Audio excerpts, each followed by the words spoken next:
अल्हम्दुलिल्लाहि रब्बिल आलमीन वस्सलातु वस्सलामु अला खातिमिन नबिय्यीन अम्मा बाद फ़अऊज़ु बिल्लाहि मिनश शैतानिर रजीम बिस्मिल्लाहिर रहमानिर रहीम। पढ़िए अस्सलातु वस्सलामु अलैका या रसूल अल्लाह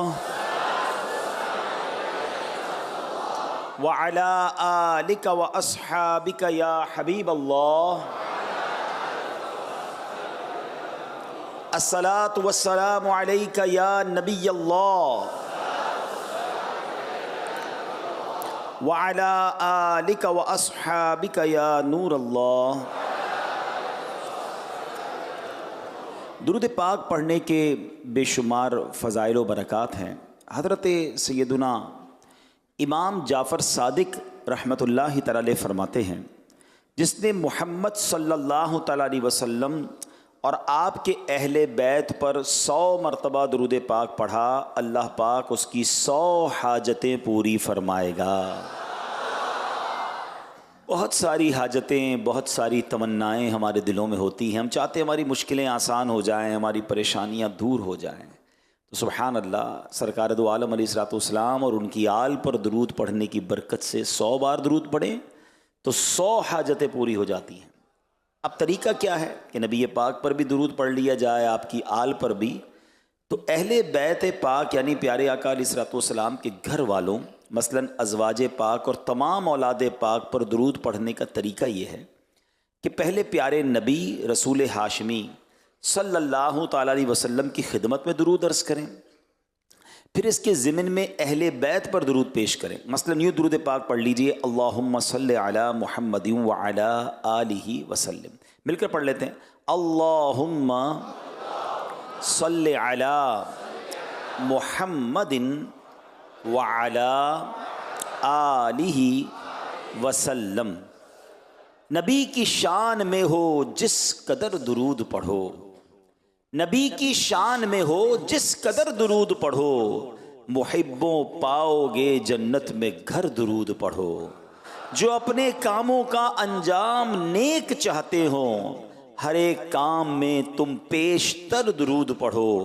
1000 विर्द को ये एक दवा किफ़ायत है, 1000 दर्द को ये एक दवा किफ़ायत है। जो पेश आए ज़रा भी ख़तर दुरूद पढ़ो। सल्लु अलल हबीब सल्लल्लाहु ताला अला मुहम्मद सल्लल्लाहु अलैहि वसल्लम। प्यारे प्यारे इस्लामी भाइयों, आज के इज्तिमा में एक बहुत ही अजीम हस्ती, बहुत ही मुबारक हस्ती, जिनसे अल्हम्दुलिल्लाह दुनिया भर के मुसलमान प्यार करते हैं, उनका ज़िक्र खैर करेंगे। वो कौन सी हस्ती है, उससे पहले मैं इंशाअल्लाह एक बड़ा ख़ूबसूरत ईमान अफरोज़ वाक़या सुनाऊंगा। इंशाअल्लाह उन हस्ती का भी तारुफ़ हो जाएगा और हमें बहुत कुछ इस एक वाक़े से सीखने को मिलेगा। हज़रत लैस बिन साद रहमतुल्लाहि तआला अलैह फरमाते हैं, मैं एक बार हज के इरादे से मक्का मुकर्रमा हाज़िर हुआ। नमाज असर अदा करने के बाद मैं मस्जिदुल हराम के करीब जबल अबू कुबैस की तरफ चल पड़ा। जबल अबू कुबैस, सुभान अल्लाह, ये बिल्कुल हरम पाक के साथ पहाड़ है। और ये भी याद रहे कि दुनिया का सबसे पुराना, बल्कि दुनिया का सबसे पहला पहाड़ कह लें, दुनिया का सबसे पुराना पहाड़ कह लें, वो जबल अबू कुबैस है।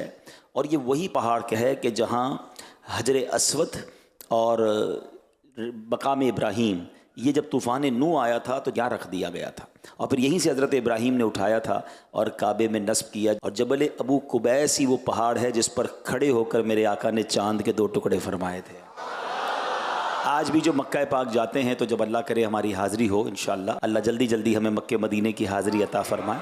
तो जबल अबू कुबैस बिल्कुल हरम शरीफ के बाहर ये पहाड़ है, और अब उसकी निशानी है कि उस पर एक बहुत बड़ा महल भी बना हुआ है। तो बहरहाल हज़रत लैस बिन साद कहते हैं कि मैं जबल अबू कुबैस की तरफ चल पड़ा। वहाँ एक शख्स बैठा हुआ था और वो ज़िक्र इलाही में मसरूफ़ था। उसने या रब पढ़ना शुरू किया। इतना पढ़ा कि उनकी सांस फूल गई। फिर कहा या हय्यु या क़य्यूम, इतना पढ़ा कि फिर सांस फूल गई।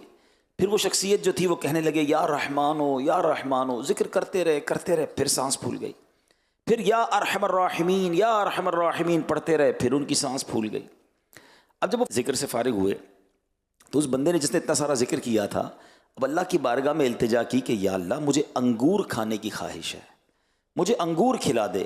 और मेरी चादर फट गई है, मुझे नई चादर अता फरमा दे।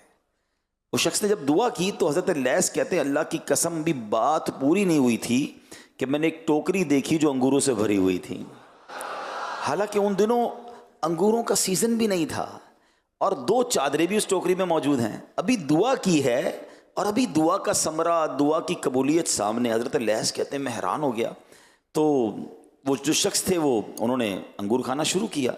हज़रत लैस कहते हैं मैंने कहा देखें दुआ तो आपने की, आमीन तो मैं भी कह रहा था ना, तो दुआ में मैं भी शामिल था, तो ज़रा मुझे भी शामिल कीजिए। क्योंकि वो समझ गए थे कि ये अल्लाह की तरफ से अता आई है, ये तो जन्नती ख़जाने आए हैं, ये तो बड़ी पहुंची हुई शख्सियत है कि हज़रत दुआ आपने की, ठीक है अंगूर आ गए, आमीन तो मैं भी कह रहा था, मुझे भी शामिल करें। तो हज़रत बड़े सखी थे, कहा ठीक है आप भी खाइए, लेकिन देखें बचा कर नहीं रखना है। तो कहते हैं जब मैंने अंगूर खाए तो बीज ही नहीं था उसके अंदर, और ऐसा टेस्ट था, ऐसी लज्जत थी कि इससे पहले ऐसी लज्जत कभी नहीं देखी थी। तो कहते हैं मैं जी भर कर अंगूर खाए, मगर टोकरी वैसे की वैसी भरी हुई है, टोकरी में से अंगूर कम नहीं हो रहे। तो आप कहते हैं कि चादर 2 हैं, बुजुर्ग अल्लाह वाले थे, सखी थे, कि 2 चादरों में से कोई एक चादर भी पसंद कर दो। तो मैंने कहा मुझे चादर की तो ज़रूरत नहीं है। फिर वो कहने लगे तुम थोड़ी देर छुप जाओ तो मैं चादर कपड़े चेंज कर लूँ। तो कहते हैं मैं साइड पे हो गया, तो उन बुज़ुर्गों ने चादर को तहबंद के तौर पर इस्तेमाल किया, एक ऊपर ओढ़ ली और अपनी दोनों उतारी हुई चादरें अपनी हाथ में ली और वो बुज़ुर्ग चल दिए। हज़रत लैस कहते हैं मैं भी उनके पीछे चलने लगा।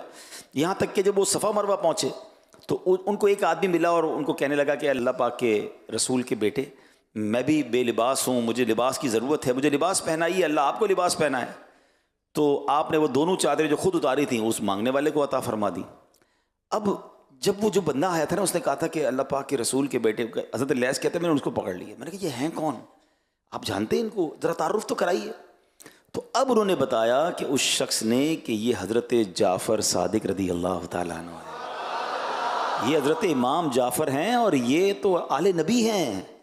हज़रत लैस कहते हैं मैं उसके बाद हज़रत को तलाश करने निकला कि इतनी बड़ी हस्ती, उनसे मैं करीब बैठा था, उन्होंने अंगूर खिलाए। कहते फिर तलाश कर करके थक गया, मैं हज़रत को तलाश नहीं कर सका। तो ये अल्लाह वालों की शान होती है मेरे प्यारे इस्लामी भाइयों। कितनी सखावत, कितना बड़ा दिल है, ज़िक्र इलाही कर रहे हैं, दुआ कर रहे हैं तो दुआ कबूल हो रही है, और उसके बाद फिर अताएँ कैसी, सुभान अल्लाह सुभान अल्लाह, क्या खूबसूरत इनकी हस्ती है। शायर कहते हैं किरदार में झलक है अनवारे मुस्तफ़ा की, किरदार में झलक है अनवारे मुस्तफ़ा की, नूरानी आईना है हज़रत इमाम जाफ़र, कौनैन की बुलंदी है उनके नक्शे पा में, महबूबे मुस्तफ़ा हैं हज़रत इमाम जाफ़र। सुभान अल्लाह। तो ऐ मेरे प्यारे इस्लामी भाइयों, हज़रत इमाम जाफ़र सादिक रदी अल्लाह तआला अन्हु अल्लाह पाक की दी हुई नेमतों में दूसरों को शरीक करने वाले थे।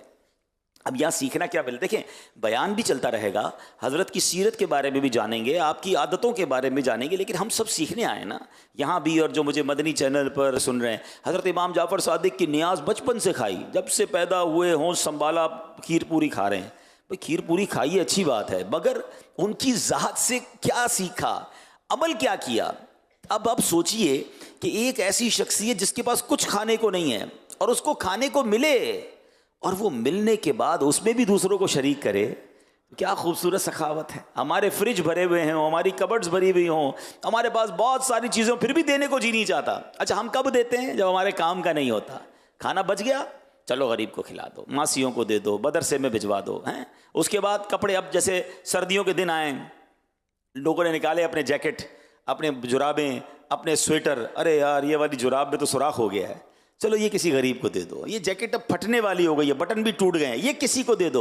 हम अल्लाह की राह में जब देने की बारी आती है ना, किसी गरीब का भला करने का भी सोचते हैं, तो जो मेरे काम का नहीं मैं वो किसी को देता हूँ। और इनके पास तो खाने को ही कुछ नहीं था, अभी ताज़ा ताज़ा खाना आया है और उसमें भी दूसरे को शरीक कर रहे हैं। 2 चादरें आई हैं तो 1 चादर देने की ऑफर कर रही है, कैसा दिल था। और मज़ा भी इसी में प्यारे इस्लामी भाइयों, कुरान पाक के 4 पारे की पहली आयत है, लन तनालुल बिर्रा हत्ता तुनफिकू मिम्मा तुहिब्बून। कुरान कहता है तुम उस वक्त तक भलाई को नहीं पहुंच सकते जब तक अपनी प्यारी चीज़ अल्लाह की राह में खर्च ना करो। ये कभी करके देखें। हाँ मैं आपको सही बता रहा हूँ, कभी घर में खाना बने, हम क्या सब कहते हैं बच जाए फिर दूँ, खाना बन गया ना, सबसे अच्छा खाना पहले निकालें प्लेट में और अब वो किसी को खिला दें। हाँ, आपका खाना कम नहीं होगा, मगर जो मज़ा आएगा ना आपको खाने में और जो सवाब मिलेगा, क्योंकि आपने बेहतरीन चीज़ अल्लाह की राह में दी। तो अब क्या, रमज़ान में जैसे इफ्तार हमारे घर में बनता है, मज़ा पता है क्या है, इफ्तार तैयार हो गया, पहले मैं खाऊं, इससे पहले मैं उसकी एक प्लेट बना के किसी पड़ोसी को, किसी गरीब को, किसी को खिला दूं। बेहतरीन 10 को खिलाने की बजाय 1 को खिलाओ, मगर बेहतरीन खिलाओ।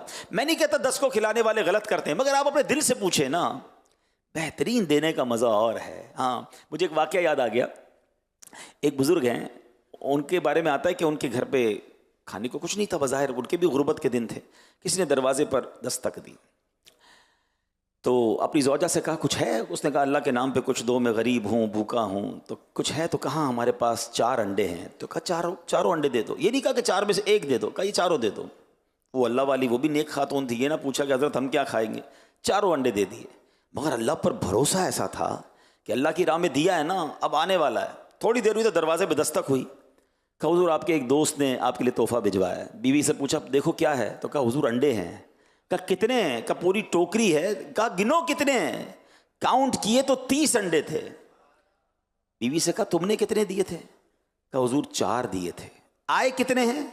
कहा 30 आए हैं। चेक करो, 30 नहीं आने चाहिए थे, 40 आने चाहिए थे। कहा हुजूर आए तो 40 हैं, मगर 10 टूटे हुए हैं। कहा अच्छा, 30 पूरे 10 टूटे हुए? ये बताओ जो दिए थे उसकी कैफियत क्या थी? हुजूर बात ये, जो मैंने अंडे दिए थे ना, उसमें भी 3 पूरे थे, 1 टूटा हुआ था। बात आई समझ में? हैं? बात है गहरी, समझनी पड़ेगी। पूरे दोगे पूरे मिलेंगे, टूटे दोगे टूटे मिलेंगे। अब आपकी मर्जी है, अल्लाह की बारगाह में देने पूरे हैं या टूटे हैं। बचने वाला, फिकने वाला, ज़ाया होने वाला, जो मैं ना खा सकूं, खाने में बदबू आ गई, फिर बारी आती है गरीब की। नहीं, सीखो आले नबी से कि अभी जन्नत की नेमतें मिली हैं, फरमा रहे आप भी साथ खा लें। 2 चादरें आ रही हैं, कह रहे 1 आप ले लें। और यही सहाबा का तरीका, यही नबी पाक का अंदाज।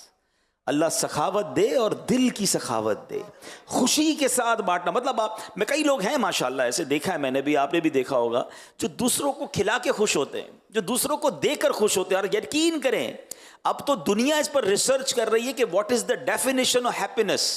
खुशी की तारीफ क्या है? मेरे पास माल आ जाए, मैं नेमतें इस्तेमाल कर लूं, मैं खुश हो जाऊं? नहीं। अब दुनिया इस नतीजे पर पहुंची कि तुम किसी के साथ ऐसा बर्ताव करो कि वो खुश हो जाए, उसके चेहरे की मुस्कुराहट तुम्हें खुशी अता कर देगी।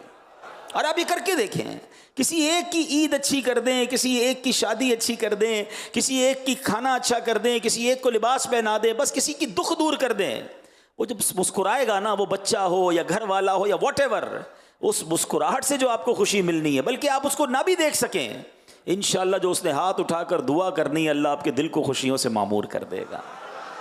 तो पहली खूबसूरत बात, आले नबी की क्या शान है। अभी तो बात शुरू हुई है और कितना सीखने को मिल रहा है। बहरहाल, अच्छा, हज़रत इमाम जाफ़र सादिक दूसरे को खाने में शरीक फरमाने वाले, और इसी तरह आपने लिबास भी अता फरमाया, जो गैब से लिबास मिला था। अब ये लिबास पहनाना, ये कितनी बड़ी नेकी है, आपको पता है? खाना खिलाना और लिबास पहनाना, ये नसीब वालों का काम है। अल्लाह हमसे काम ले ले। अल्लाह के नबी अलैहिस्सलाम फरमाते हैं, जिसने किसी मुसलमान को लिबास पहनाया, जब तक उसमें कोई धागा या लड़ी उसके बदन पर रहे, लिबास पहनाने वाला अल्लाह पाक की हिफाजत में रहेगा। हाय हाय हाय, सिक्योर हो गया बंदा। जिसने किसी को कपड़े पहना दिए, वो कपड़े पहन रहा है, इधर अल्लाह ने उस बंदे का हिसार कर दिया, वो महफूज हो गया। एक और हदीस पाक में आका फरमाते, जो किसी बेलिबास को लिबास पहनाए, अल्लाह पाक उसे सब्ज जन्नती जोड़े पहनाएगा। सुभान अल्लाह। तो ये नेकी करते रहनी चाहिए। मैं अगर 4 जोड़े सिलवा सकता हूँ तो एक किसी गरीब के लिए सिलवा लूँ ना। अच्छा, हमारा एक और बड़ा प्रॉब्लम है, हम बाज़ औक़ात क्या कहते हैं, यार मुझसे कोई मांगेगा तो दे दूंगा। अच्छा, फिर मांगने आता तो कहते हैं पता नहीं मांग रहा है, पैसे की ज़रूरत है भी कि नहीं, भिखारी है, और जनाब ये तो प्रोफेशनल हो गया है। ये मांगने का इंतज़ार ना किया करो, ये बड़ा प्रॉब्लम है हमारा। हम अपने दोस्तों को भी, रिश्तेदारों को कहते हैं कि ज़रूरत हो तो मांग लेना, वो नहीं मांगेगा आपसे। किसकी हिम्मत होगी यार, जिसने सारी जिंदगी खुद मस्जिद के डब्बे में पैसे डाले, अब उसके पैसे कम हो गए हैं, उसने कभी हाथ नहीं फैलाया किसी के आगे। आपको तलाश करने की ज़रूरत नहीं है। मैं आपको इजी फार्मूला दे देता हूँ। पाकिस्तान में अगर बात करूँ मैं, तो जिसकी तनख्वाह या आमदनी 40-45 हज़ार या उससे कम है ना, वो बेचारा सफ़ेद पोश हो चुका है। उसके पैसे पूरे नहीं हो रहे हैं, उसको मांगने के लिए ना कहो। आप ऐसे किसी भी इस्लामी भाई को, किसी भी रिश्तेदार को, किसी भी पड़ोसी को जोड़ा दे दें, वो इंशाल्लाह खुशी से ले लेगा और उसके दिल से दुआ निकलेगी।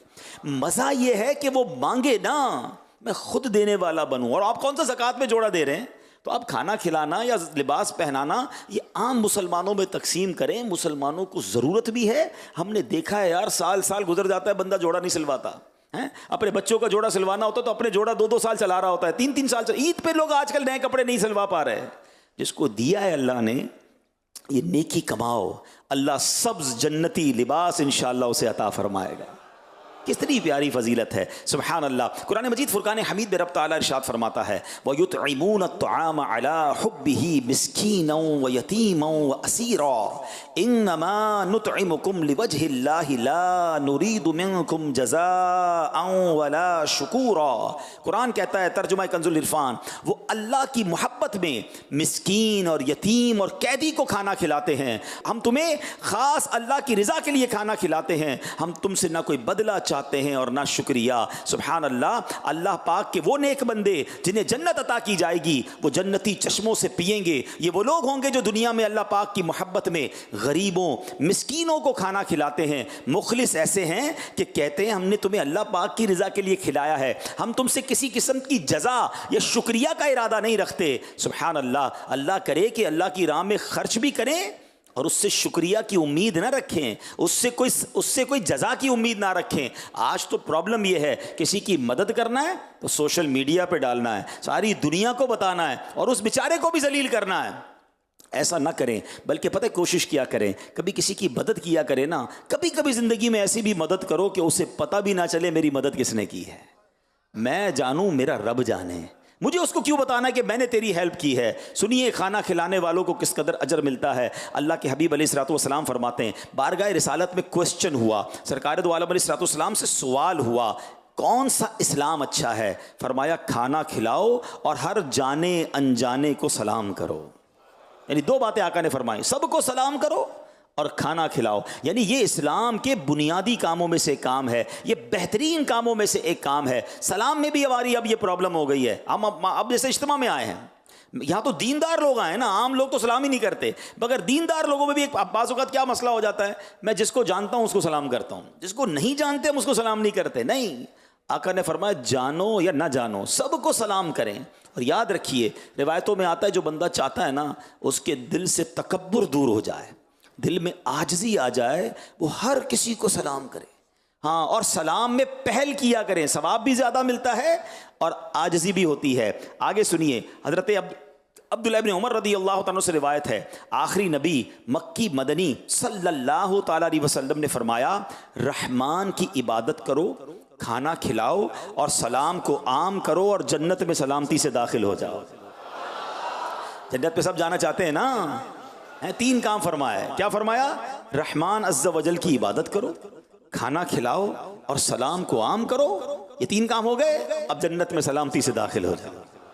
तो इन तीनों कामों को पकड़ लेना, नमाज की पाबंदी करें, रोज़े रखें और उसके साथ सलाम को आम करें। अच्छा, खाना खिलाने की में जहाँ तक बात है, हो सकता है यहाँ मुझे कुछ ऐसे इस्लाम में भी सोच रहे हो, सुन रहे हो कि यार ये तो अमीरों का काम है। असल में हम हर नेकी में बाज़ औक़ात ये रियलाइज़ कर लेते हैं कि ये मेरे हिस्से का काम नहीं है। देखिए, यहाँ कहीं भी नहीं लिखा नबी पाक अलैहिस्सलाम ने कि 2 देग खाना खिलाओ, हैं चिकन बिरयानी खिलाओ, ऐसा कहीं भी नहीं है। हर बंदा अपनी हैसियत के मुताबिक, आप रोज़ की खजूर खिलाना शुरू कर देना, एक निवाला खिलाना शुरू करें, मगर खिलाने वाले बन जाओ।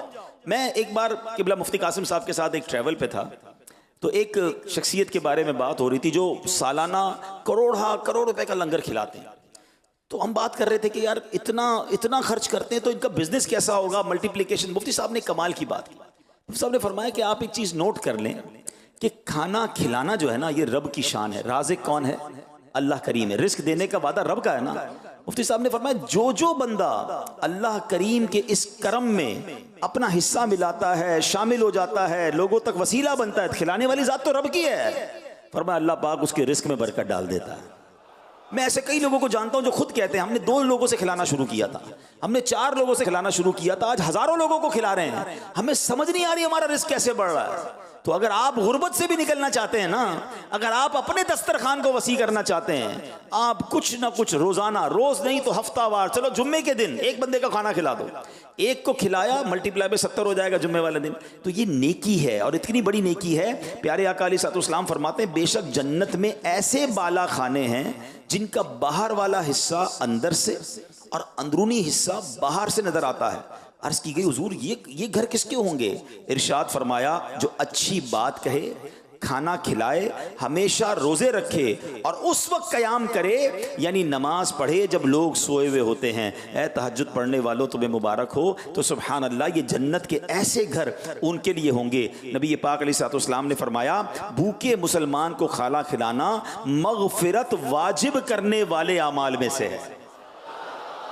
आजकल कितने मुसलमान भूखे होते हैं, हमें कोशिश करनी चाहिए खाना खिलाने वाले काम में अपना हिस्सा मिलाना चाहिए। यहाँ बहुत सारी बड़ी तादाद में लोग हैं, आपको लगता है ये काम मैं नहीं कर सकता। दावत इस्लामी के दस्तरखान पर रोज़ाना हज़ारों हज़ार इस्लामी भाई खाते हैं, तलबा भी होते हैं, उलमा भी होते हैं, इज्तिमा में आने वाले होते हैं, कोर्सेज करने वाले होते हैं। ये लंगर का सिलसिला तो बरसा बरस से जारी है। अगर आप समझते हैं, मैं तो ये चाहूँगा कि आप अपने अपने इलाके में, अपने पड़ोसियों में, अपने रिश्तेदारों में खाना कुछ ना कुछ खिलाएं, नहीं तो फिर दावत इस्लामी वालों को लंगर के नाम पर रकम दें। इंशाअल्लाह ये दस्तरखान सजता रहेगा और हमें अल्लाह ने चाहा तो ये नेमतें नसीब होती रहेंगी। बहरहाल इमाम जाफर सादिक का तारुफ भी तो सुन लेना।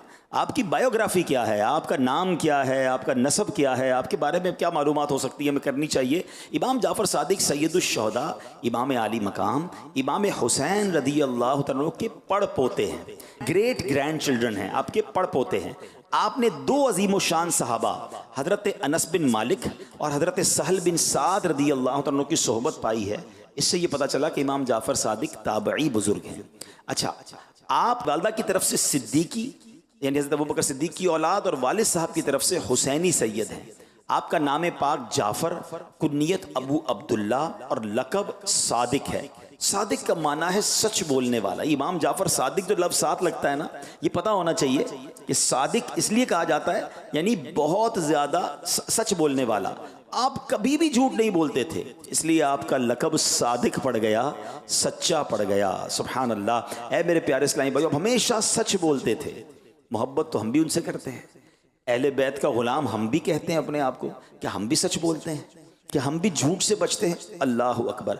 ये झूठ कितनी बुरी बीमारी है, आपको पता है? सरकार दो आलम सल्लल्लाहु अलैहि वसल्लम का फरमान सुनिए, सच्चाई को अपने ऊपर लाजिम कर लो, क्योंकि सच्चाई नेकी की तरफ ले जाती है और नेकी जन्नत का रास्ता दिखाती है।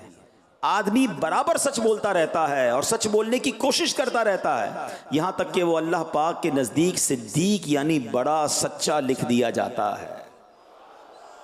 आका फरमाते झूठ से बचो, क्योंकि झूठ गुनाह की तरफ ले जाता है और गुनाह जहन्नम का रास्ता दिखाता है। और आदमी बराबर झूठ बोलता रहता है और झूठ बोलने की कोशिश करता रहता है, यहां तक कि अल्लाह पाक के नजदीक कज़्ज़ाब यानी बड़ा झूठ बोलने वाला लिख दिया जाता है। अब प्रॉब्लम यह है कि पहले हम जब छोटे थे ना, हम ये देखते थे कि बंदा कभी कभी झूठ बोलता है।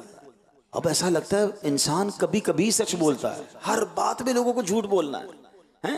कारोबार में झूठ बोलना है, दोस्तों में झूठ बोलना है, मजाक में झूठ बोलना है, हंसाने के लिए झूठ बोलना है। ना करें ऐसा। अहदीस में मजमून मिलता है कि जब बंदा एक बार झूठ बोलता है, उसके मुंह से इतनी बदबू निकलती है कि रहमत का फरिश्ता 1 मील दूर हो जाता है। अब जो रोज झूठ बोल रहा है, कितने फरिश्ते दूर कर दिए उसने। हम कहते हैं पता नहीं घर में रहमत नहीं आ रही, बीमारियां दूर नहीं हो रही, कर्जे उतर नहीं रहे, टेंशनें दूर नहीं हो रही। अरे भाई, झूठ बोल बोल के रहमत के फरिश्ते तो दूर कर दिए। ना करें ऐसा। हम सच्चे के उम्मती हैं, सच्चों के गुलाम हैं। हमारे आका सच्चे, उनकी आल सच्ची, औलिया किराम, साहबा किराम सच्चे। फिर हमें क्या हो गया? हम क्यों झूठ बोलते हैं? नियत करें, इमाम जाफर सादिक रदी अल्लाह तआला से मोहब्बत करने वालों, अब जिंदगी में कभी इंशाअल्लाह झूठ नहीं बोलेंगे इंशाअल्लाह। अच्छा, जब बंदा सच्चा होता है ना, फिर उसकी जबान से जो निकलता है ना, आए हाय, ऐसा बाज़ औक़ात तो तीर की तरह असर करता है। कुछ मुबल्लिगीन भी मिलते हैं, कुछ लोग भी मिलते हैं, कहते हैं हुजूर कोई नुस्खा बता दें ज़बान में तासीर आ जाए, हैं बात करें तो दिल में उतर जाए। देखिए, जो सच्चा होता है ना, अंदर से साफ होता है, उसकी ज़बान में अल्लाह पाक ऐसी तासीर अता फरमाता है कि वो बात दिल में उतर जाती है। मैं पुराने बुजुर्गों की मिसालें दूं, चलो मैं आज के दौर की मिसाल देता हूँ। अमीर अहले सुन्नत को देख लीजिए ना, मदनी मुज़ाकरा फरमाते हैं, बज़ाहिर कितनी सादा बातें करते हैं, कोई रॉकेट साइंस बयान नहीं करते, मगर लाखों लोग अमल करना शुरू कर देते हैं, हज़ारों बदलना शुरू हो जाती है। कैसे? ये सच्चे की ज़बान से जब कोई लफ्ज़ निकलता है और फिर सुभान अल्लाह, अल्लाह के भरोसे पर कोई बात वो कर लें अल्लाह वाले, तो अल्लाह वो पूरी फरमा देता है। इमाम जाफ़र सादिक रज़ियल्लाहु अन्हु के पास एक शख्स आया, कहता है हुजूर मैं 10,000 दीनार दिए और कहा मैं हज के लिए जा रहा हूँ, मेरी रकम संभाल के रखिए और कोई मेरे लिए अच्छा सा घर खरीद लीजिए। आपने कहा ठीक है, पैसे उससे लिए, वो बंदा चला गया हज पे। हज से वापस आया, कहता हुजूर मेरा घर कहाँ है? आप फरमाते मैंने तुम्हारे पैसों से तुम्हारे लिए जन्नत में घर खरीद लिया। वो पैसे अल्लाह की राह में कहीं खर्च कर दिए हैं और सुभान अल्लाह फरमाया तुम्हारे लिए जन्नत में घर खरीद लिया है। तो वो शख्स भी अल्लाह वालों का चाहने वाला था, कहा हुजूर कोई रसीद तो दीजिए। आपने रसीद बना के उसे दे दी कि जन्नत के घर की रसीद है। अल्लाह पर भरोसा था ना, मकाम था, सुभान अल्लाह। अब वो शख्स खुशी खुशी घर गया। अब जब आखिरी वक्त उस शख्स का आया तो उसने वसीयत लिखवाई कि और तो कोई अमल नहीं है। एक रसीद दिए इमाम जाफ़र सादिक ने, मरूँ तो मेरी कफन में डाल देना। हो सकता है ये बयान मेरा सुना जाएगा सोशल मीडिया पे, मजाक उड़ाने वाले मजाक उड़ाएंगे, वो अपना काम करें। अल्लाह पाक जिसे चाहे जो अता फरमा दे। अल्लाह वाले थे ना आपने, अब जब वो रसीद दी उसने अपने कफन में डाल दी। अब हुआ ये कि जब उसको दफना दिया गया तो दूसरे दिन वो रसीद जो है कब्र के ऊपर रखी हुई है और उसके पीछे लिखा है इमाम जाफ़र सादिक ने जो वादा किया था वो पूरा हो गया, यानी इस शख्स को जन्नती घर अता कर दिया गया। चाहें तो इशारों से अपने काया ही पलट दें दुनिया की, ये शान है उनके गुलामों की, सरकार का आलम क्या होगा। तो ये तो आले नबी है ना, तो सुभान अल्लाह, अल्लाह का जो वली होता है अब वो हाथ उठाकर दुआ फरमा दे। अब ये हदीस पाक से ज़रा इसको मैच कीजिएगा। नबी पाक अलैहिस्सलाम फरमाते, जिसका मजमून है कुछ लोग वो होते हैं परा गंदा बाल, मैले कुचैले लिबास वाले, जिनको कोई अपनी महफिल में ना बुलाए, आए तो कोई नोटिस ना करे। अल्लाह अकबर। और आका फरमाते जब वो किसी बात पर कसम उठा लें तो अल्लाह उनकी कसम को पूरी फरमा देता है। अच्छा, यहाँ एक और बात सीखने वाली मिली ना कि बाज़ औक़ात मैले कुचैले कपड़ों वाले गरीब सा बंदा हमारे करीब आकर बैठता है, हम उसको लिफ्ट ही नहीं कराते। हमें नहीं पता उसका अल्लाह की बारगाह में क्या मर्तबा है। तो याद रखिएगा, हमें हर किसी से अदब से बात करनी है, हर किसी से प्यार से बात करनी है। अल्लाह ने अपने औलिया को अपने बंदों में छुपा कर रखा है। तो हज़रत इमाम जाफ़र सादिक रज़ियल्लाहु अन्हु के इस वाक़े से ये भी पता चलता है कि हमें सबसे मोहब्बत, सबसे प्यार से पेश आना है। हम किसी को डांट के गुजर जाते हैं, किसी को झड़क के गुजर जाते हैं, कोई ठेले वाला, कोई रक्शे वाला, कोई बेचारा मस्जिद का खादिम, नहीं नहीं नहीं, ठीक है दुनियावी तौर पर उसको कोई तरक्की ना मिल सकी, अल्लाह की बारगाह में उसका क्या मकाम है हमें नहीं पता। तो सबसे मोहब्बत से बात करनी है। इमाम जाफ़र सादिक रहमतुल्लाहि ताला अलैह की कुछ आदतें सुनिए। आपकी खूबसूरत आदतें क्या थी? आपकी तबीयत में बहुत खुश अखलाकी थी, होंठों पर अक्सर मुस्कुराहट सजी रहती थी। प्यारे आका मक्की मदनी मुस्तफ़ा अलैहिस्सलाम के इतने बाअदब थे कि जब भी ज़िक्र मुस्तफ़ा होता तो ताज़ीम के सबब रंग जर्द हो जाता। कभी बेवुज़ू हदीस पाक बयान ना फरमाते, नमाज़ो तिलावत में मशगूल रहते। आपकी गुफ्तगू यानी जो कॉन्वर्सेशन होती वो फजूल गोई से पाक होती। इतना बड़ा मर्तबा, आले नबी हैं, इमाम हुसैन के पढ़ पोते हैं, मगर खौफ खुदा का आलम यह है कि आप मौत को कसरत से याद करते थे। आपकी आदत मुबारक थी, रात को कब्रिस्तान तशरीफ ले जाया करते और कब्र वालों से पता है क्या कहते? ऐ कब्र वालों क्या बात है, मैं तुम लोगों को पुकारता हूँ, तुम कोई जवाब नहीं देते। फिर फरमाते अफसोस, मेरे और तुम्हारे दरमियान पर्दा हो गया है, लेकिन जल्द मैं भी तुम्हारे जैसा होने वाला हूँ। आप यही फरमाते रहते, यहां तक कि सुबह हो जाती, आप नमाज़े फजर के लिए मस्जिद तशरीफ ले जाते। अल्लाह अकबर। आखिरत की याद के लिए, दुनिया से बेरगबती के लिए, अपनी कब्र को याद करने के लिए आप कब्रिस्तान जाया करते। ऐ मेरे प्यारे इस्लामी भाइयों, नेक लोगों की ज़िंदगी में ये मामूल रहता था कि कब्रिस्तान जाकर अपनी कब्र को याद करना। हमें भी कोई ना कोई ऐसा टाइम रखना चाहिए, हफ्ते में कोई एक दिन ऐसा रखें जिनके बिलखुसूस वालिदैन या रिश्तेदार दुनिया से चले गए, कब्रिस्तान जाएं, उनकी कब्र पर फातिहा भी पढ़ें, मगर साथ साथ अपने आप को याद भी दिलाएं कि जगह जी लगाने की दुनिया नहीं है, ये इबरत की जा है, तमाशा नहीं है। मैं एक बहुत बड़ी शख्सियत से कुछ अरसा पहले अरब इमारात में मिला। अरबोपति शख्सियत थी, थी, लेकिन बड़े सादा से रहते थे। मैंने कहा कि आपको इतना अल्लाह ने नवाजा है, मगर मैं आपसे जिस तरह मिल रहा हूँ आप बहुत डाउन टू अर्थ हैं, बहुत आप जो है वो आजिज़ी वाले हैं, इसकी क्या वजह है? तो उसने बड़ी कमाल की बात बताई। वो कहते हैं मैं जिस इलाके में गाँव में रहता था, मेरे वालिद साहब रोज़ाना जब मैं स्कूल जाता था या मदरसे जाता था मुझे लेकर जाते थे, रास्ते में कब्रिस्तान आता था, वो कब्रिस्तान के पास खड़े हो जाते थे और मुझे कहते थे बेटा कितनी भी तरक्की कर लो आखिर आना इधर ही है। कहते मुझे समझ आ गई कि मैं जिधर भी पहुंच जाऊं, आगाह अपनी मौत से कोई बशर नहीं, सामान 100 बरस का है, पल की खबर नहीं, जाना उसी 2 गज की कब्र में, बंगले हो गए, गाड़ियां हो गई, कर्रो फर हो गया, जाहो जलाल हो गया। वो कहते ना एक कब्र पर एक तख्ती लगी हुई थी, मैं बड़ा अहम था यही मेरा वहम था। हाँ हमें लगता है मेरे बगैर दुनिया को बहुत मुश्किल हो जाएगी, नहीं जनाब, किसी के जाने से दुनिया रुकती नहीं है। बड़े बड़े चले गए और हम भी चले जाएंगे, थोड़े दिन घर वाले याद करेंगे, थोड़े दिन दोस्त शायद याद कर लेंगे, फिर भूली बिसरी दास्तान हो जाएंगे, फिर मैं हूँगा, मेरी कब्र होगी, मेरे अमाल होंगे। काश कब्रिस्तान जाकर ये ख्याल आता रहे कहीं भी चला जाऊं आना इधर है। जिसको ये समझ आ गई ना, फिर वो हराम रोजी कैसे कमाएगा? अरे कभी देखा किसी कब्र के अंदर कोई तिजोरी हो, किसी कफन में कोई जेब देखा आपने? सब कुछ पीछे रह जाएगा। फिर हराम क्यों कमाऊं, फिर क्यों हराम कामों की तरफ जाऊं जब जाना ही 2 गज की कब्र में है। सारा लिबास उतार लिया जाएगा, लट्ठे का कफन दिया जाएगा, अरबों-पति को भी वही कफन दिया जाएगा, फुटपाथ पे मरने वाले को भी वही कफन दिया जाएगा। अरब-पति की कब्र 10 गज की नहीं, वही 2 गज की होगी।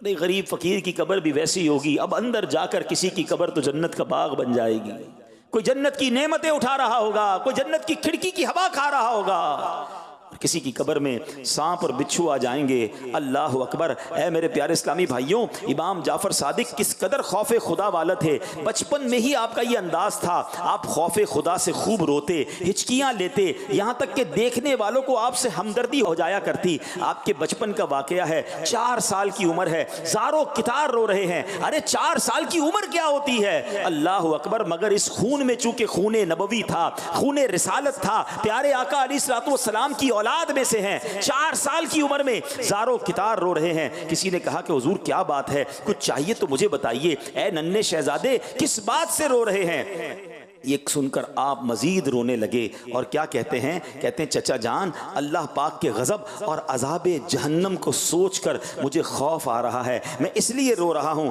उन साहब ने कहा बेटा आप तो अभी बड़े छोटे हैं, आप तो नाबालिग हैं, आप क्यों रो रहे हैं? अल्लाह अकबर। उन्होंने कहा कि बेटा इत्मीनान रखिए, बच्चों को अज़ाब नहीं दिया जाएगा। सुबहान अल्लाह। मगर सोच कैसी है, फ़िक्र आखिरत कैसी है? वो कहते हैं चचा जान, कभी आपने देखा है बड़ी बड़ी लकड़ियाँ जब जलानी होती हैं, बड़ी आग लगानी होती है, तो छोटी छोटी लकड़ियों को पहले जलाया जाता है, फिर बड़ी लकड़ियां जलाई जाती हैं, फिर बड़ी आग सुलगाई जाती है। चचा जान मैं डरता हूं कि अबू जहल और अबू लहब जैसे बड़े बड़े काफिरों को जहन्नम में जलाने के लिए कहीं मुझ छोटे से को भी ना डाल दिया जाए। अल्लाह अकबर। आप जरा गौर कीजिए, वो आले नबी हैं और सुभान अल्लाह इस कदर अजीम खानदान से हैं, मगर खौफ खुदा का ये आलम है।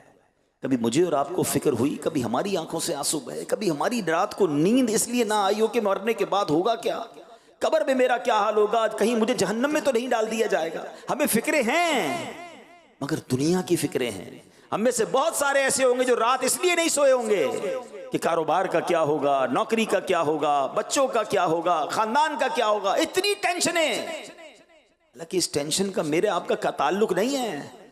रब ने पैदा किया है तो वही रिस्क अता फरमाएगा। रिस्क का तो वादा है, मग़फ़िरत का वादा नहीं। जिस चीज की टेंशन होनी चाहिए थी उसकी टेंशन खत्म हो गई, और जिसकी टेंशन लेनी नहीं थी उसकी टेंशन लेके बैठे हुए हैं। सोचिए ना, हजरत इमाम जाफर सादिक रज़ी अल्लाह तआला खौफ खुदा में किस कदर रोते। ये कितने खुशनसीब है वो लोग जो अल्लाह की याद में रोते हैं। कहते ना, रोने वाली आंखें मांगो, रोना सबका काम नहीं। हदीस पाक सुनिए, जिस मोमिन की आंखों से खौफे खुदा के सबब आंसू निकलते हैं, अगरचे मक्खी के सर के बराबर हो, फिर वो आंसू उसके चेहरे के जाहिरी हिस्से को पहुंचे तो अल्लाह पाक उसे जहन्नम पर हराम कर देता।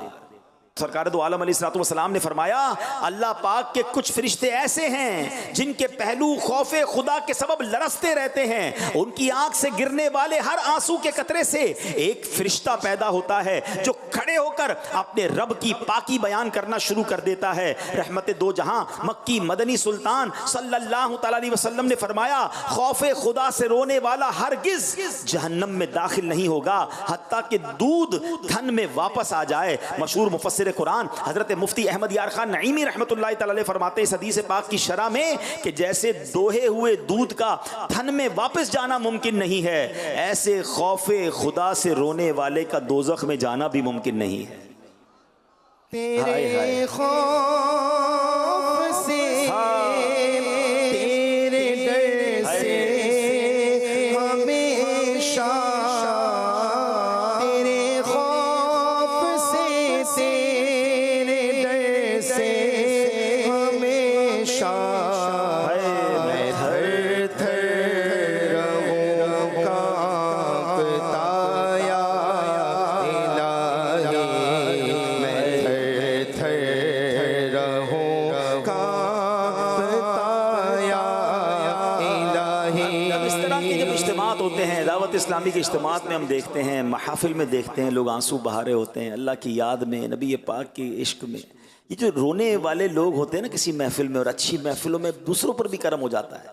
एक बार हदीस पाक में आता है कि नबी पाक अलैहिस्सलाम गुफ्तगू फरमा रहे थे, बयान फरमा रहे थे। आपकी प्यारी प्यारी गुफ्तगू सुनकर हाजरीन में से एक शख्स रोने लग गया। प्यारे आका अलैहिस्सलाम ने फरमाया, अगर आज तुम्हारे दरमियान वो तमाम मुसलमान मौजूद होते जिनके गुनाह पहाड़ों के बराबर हैं, तो उन्हें भी इस एक शख्स के रोने की वजह से बख्श दिया जाता। पता है उसके रोने पर क्या हो रहा था? आका फरमाते हैं क्योंकि फरिश्ते भी इसके साथ रो रहे हैं और दुआ कर रहे हैं, ए अल्लाह पाक जो कसरत से रोते हैं, ना रोने वालों के हक में उनकी शफाअत कबूल फरमा। आए हाय, अल्लाह हमें रोने वाली आंखें अता फरमाए, अपना खौफ नसीब फरमाए, और ऐसी सोहबतें, ऐसी संगतें नसीब फरमाए। ऐसे इज्तिमात में आते जाया करें जहां अल्लाह की याद में रोने वाले, इश्क रसूल में रोने वाले, अल्लाह की बारगाह में गिड़गिड़ाने वाले होते हैं। क्या मालूम किसी के आंसू की बरकत से, किसी की खौफ की बरकत से, किसी की दुआ की बरकत से, किसी की आमीन की बरकत से हमारा बेड़ा पार हो जाए। ऐ मेरे प्यारे इस्लामी भाइयों, हमें भी चाहिए आंसू बहाया करें, खौफे खुदा से रोया करें। अब खौफे खुदा में रोने का तरीका क्या है? जिसको रोना ही नहीं आता उसके बारे में उलमा ने लिखा, तन्हाई में बैठ जाएं, कब्र के अहवाल पर गौर व फिक्र करें, कब्र की तंगी, वहशत व तन्हाई को याद करें, रूह निकलने की मुश्किलात और तकलीफों को सोचें, अपने गुनाहों को याद करें। रोज़े क़यामत अल्लाह पाक की बारगाह में हाज़री का मंजर जहन में लाएं, क़यामत की हौलनाकियों का तसव्वुर बांधने की कोशिश करें, जहन्नम के अज़ाबात पढ़ें, उन्हें बार बार जहन में लाते रहें, कुरान करीम की तिलावत की कसरत से आदत बनाएं। इंशाअल्लाह खौफे खुदा से रोना नसीब हो जाएगा। अल्लाह पाक से हम दुआ करते हैं, ए अल्लाह रजब का महीना है, ये तेरा महीना है, हज़ारों का मजमा है, ए अल्लाह यहाँ कोई तो तेरा नेक बंदा होगा, उस नेक बंदे की बरकत से हमें भी तेरे खौफ में रोने वाली आंखें अता फरमा दे। ए अल्लाह इन आंसुओं के सदके जहन्नम की आग हम पर ठंडी फरमा दे। ए मेरे प्यारे इस्लामी भाइयों, अब यहाँ मैं कुछ दावत इस्लामी के मुबल्लिगीन, कुछ यहाँ पर माशाअल्लाह दीनदार लोग भी नज़र आ रहे हैं और मदरी चैनल पर भी लोग सुन रहे हैं। हम नमाजी बन जाते हैं, सर पर इमामा, चेहरे पर दाढ़ी, या जनाब कुछ मजहबी हुलिया, कोई जिम्मेदारी आ जाती है ना, तो लोग तारीफ़ें करना शुरू कर देते हैं। लोग कहते हैं आप तो बड़े नेक हैं, हमारे लिए दुआ कर दीजिए, आप तो जनाब बड़े बहुत ज़्यादा मुबालगा कर रहे होते हैं। अब सुनिए उस वक्त दिल को कैसे काबू पाना है। इमाम जाफ़र सादिक के बारे में आता है कि अपने दौर के बहुत बड़े आलिम और वली कामिल हज़रत दाऊद ताई ने एक बार इमाम जाफ़र सादिक की खिदमत में अर्ज़ की, अली जान आप तो अहले बैत पाक में से हैं, मुझे कुछ नसीहत फरमाइए। इमाम जाफ़र सादिक खामोश रहे। हज़रत दाऊद ताई कहते हैं हुजूर आप तो अहले बैत पाक में से हैं, मुझे कोई नसीहत फरमाइए। इमाम जाफ़र सादिक ने पता है क्या कहा कि मैं तो खुद खौफज़दा हूँ कि अगर क़यामत के दिन मेरे जद्दे आला यानी जनाब रसूलुल्लाह सल्लल्लाहु अलैहि वसल्लम ने मेरा हाथ पकड़ कर पूछा कि तूने मेरी पैरवी का हक़ क्यों अदा नहीं किया, तो मैं क्या जवाब दूंगा। अल्लाह अकबर। ये सुनकर हज़रत दाऊद ताई रहमतुल्लाहि तआला अलैह रो पड़े। कहते इमाम जाफ़र सादिक इतना बड़ा मर्तबा होकर इतने खौफज़दा हैं, तो फिर मैं किस गिनती में आता हूँ। अल्लाह करे कि यह एहसास हमें बार बार रहे कि हम कुछ भी नहीं हैं, मैं सबसे बड़ा गुनाहगार हूँ। हमने अगर कुछ नेक अमाल कर भी लिए हैं, हमें क्या मालूम वो कबूल हुए कि नहीं, उसमें इखलास था कि नहीं। अल्लाह करे कि डर की कैफियत, खौफ की कैफियत, हाँ ये ज़रूर है, अल ईमान बैन अल खौफ व रिजा, हमें खौफ भी रखना है, अल्लाह की रहमत से उम्मीद भी रखनी है, मगर जिसको कहते हैं ना कि अपनी ज़ात पर सेटिस्फाई नहीं होना है, हमें डरते रहना है। और यही अल्लाह वालों का अंदाज़ रहा। बहरहाल अल्लाह करे कि हमें इन बुज़ुर्गों के सदक़े सच्चा खौफ खुदा नसीब हो जाए, और जिनको ये खौफ खुदा नसीब हो जाए ना, अल्लाह अकबर, उसमें किस कदर फिर अताएँ होती हैं। हज़रत अबू बकर सिद्दीक़ रज़ी अल्लाह तआला अन्हु आखिरी बात, खलीफा अव्वल हैं, कतई जन्नती हैं, कई बार नबी पाक से गोया जन्नत की बिशारत ली है, मगर आपके खौफ खुदा का आलम यह था कि एक बार आप क़यामत के मुताल्लिक़ गौर व फ़िक्र कर रहे थे, जन्नत व दोज़ख, मीज़ान अमल के बारे में गौर व फ़िक्र कर रहे थे। इतना खौफ खुदा का गलबा हुआ कि आपने शिद्दत गम से क्या फरमाया, काश मैं कोई सब्ज़ा होता मुझे जानवर खा लेते, काश मुझे पैदा ही ना किया जाता। अल्लाह अकबर, ये कौन कह रहा है? अमीरुल मोमिनीन खलीफतुल मुस्लिमीन, यारे गार व यारे मज़ार, हज़रत अबू बकर सिद्दीक़ रज़ी अल्लाह तआला अन्हु। मगर जब आपने ये आजिज़ी इख्तियार की, ये खौफ का इज़हार किया, सुनिए फिर क्या होता है। कुरान की आयत नाजिल होती है, अल्लाह पाक फरमाता है वलिमन खौफ मक़ाम रब्बिही जन्नतान, फरमाया और जो अपने रब के हुजूर खड़े होने से डरे उसके लिए 2 जन्नतें हैं। कितना खूबसूरत अंदाज है, कैसी प्यारी जजा है। जो अल्लाह पाक की बारगाह में हाजिरी से डरे उसके लिए 2 जन्नतें हैं। काश हमें भी ये खौफ नसीब हो जाए, हम भी क़यामत के दिन खौलनाक मनाजिर का तसव्वुर बांधा करें, मैदान महशर, मीज़ान अमल, जन्नत, दोज़ख और पुल सिरात वगैरह को याद किया करें। इसकी बरकत से इंशाअल्लाह खौफ खुदा नसीब होगा, और अल्लाह पाक ने चाहा तो हम भी 2 जन्नतों के हकदार बन जाएंगे। अल्लाह करे कि हमें हकीकी खौफ खुदा नसीब हो जाए। तो ऐ मेरे प्यारे इस्लामी भाइयों, सैयदना इमाम जाफ़र सादिक रज़ी अल्लाह तआला अन्हु के बारे में आता है कि आपकी 3 बड़ी खूबसूरत इबादतें थी। कि हज़रत इमाम जाफ़र सादिक के बारे में एक शख्स हज़रत इमाम मालिक कहते हैं, मैं एक ज़माने तक इमाम जाफ़र सादिक की बारगाह में जाता रहा, मैं हमेशा आपको 3 इबादतों में से एक में मसरूफ़ पाता था। या तो आप नमाज़ पढ़ते हुए मिलते थे, या रोज़ादार होते थे, या तिलावत कुरान कर रहे होते थे। कुछ ना कुछ इन तीनों में से आपकी एक्टिविटी जारी रहती थी। आज हमारा हाल क्या है, नमाजों के लिए लोगों को टाइम नहीं मिल रहा, तिलावत किए हुए तो बरसों गुजर गए, जिक्र अस्कार के लिए वक्त नहीं है। ऐसा ना करें। जितना दुनिया में गर्क होते जाएंगे ना, उतना दुनिया खींचती चली जाएगी। सुनिएगा, अल्लाह पाक फरमाता है, ऐ इब्ने आदम, दुनियावी फिक्रें छोड़कर इबादत के लिए फारिग हो जा, तब तुम्हारे सीने को मालदारी से भर दिया जाएगा। अगर ऐसा नहीं करोगे और दुनियावी फिक्रों में ही रहोगे, इधर की ही सोचते रहोगे, तो तुम्हारे दिल को मसरूफियात, मसलन दुनियावी कामों में मशगूलियात से भर दिया जाएगा। तो पता ये चला कि हमें अगर दुनिया से वक्त निकाल कर इबादत की तरफ, दीन की तरफ आप लगाएंगे, अल्लाह गिना से दिल को भर देगा, दुनिया में भी बरकत आ जाएगी। और यही अल्हम्दुलिल्लाह दावत इस्लामी का पैगाम है कि अपने दुनियावी उमूर के साथ साथ अपनी आखिरत की फ़िक्र करते रहा करें। इसीलिए आपको कहा जाता है महीने में एक बार 3 दिन के लिए, 12 माह में कम अज़ कम 1 महीने के लिए मदनी काफ़िले में, और ज़िंदगी में कम अज़ कम एक बार 12 माह के मदनी काफ़िले में सफ़र करें। हर जुमेरात इज्तिमा में आते रहें, मदनी मुज़ाकरों में शिरकत करते रहें, ताकि दुनियावी जो ज़िंदगी है उसके साथ साथ वक्त निकाल कर हम अपनी आखिरत की भी तैयारी करते रहें, इबादत के लिए भी वक्त निकालते रहें। तो अल्हम्दुलिल्लाह दावत इस्लामी के इज्तिमात में, मदनी काफ़िलों में, हफ्तावार इज्तिमा के साथ साथ मदनी मुज़ाकरों में शिरकत करते रहा करें। अल्लाह पाक हम सबको अमल करने की तौफीक अता फरमाए। सल्लू अलल हबीब।